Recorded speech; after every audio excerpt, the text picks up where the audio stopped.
$36.500 dollarga baholangan fayz barakotli kvartiramizga yetib kelganmiz. Videoni oxirigacha ko'ramiz. To'liq ma'lumotni video oxirida aytib o'taman.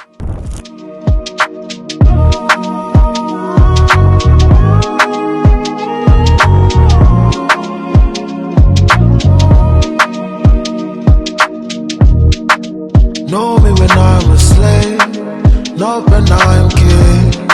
Don't claim your royalty, Big Daddy. Know me when I'm small, not when I'm. Manzilimizga keladigan bo'lsak, manzilimiz Bolgarskiy posyolka yokida pasportni stol choraxa deb kelaverasizlar. 5 qavat yangi g'ishtli 5-qavatda 2 xonali 2 tomonlama proyektga ega 75 metr kvadratni o'z ichiga oladi. Ko'rib turgan ba'zi bir jihozlaringiz qoladi, bitovoy texnikalarni olaman dedilar. Qolgan narsalarni kelishilgan holda. Kimga ma'qul kelgan bo'lsa, pastdagi raqamlarimizga qo'ng'iroq qilib, kelib xarid qilishingiz mumkin. Xayr, salomat bo'ling. Nest, Gap Nest.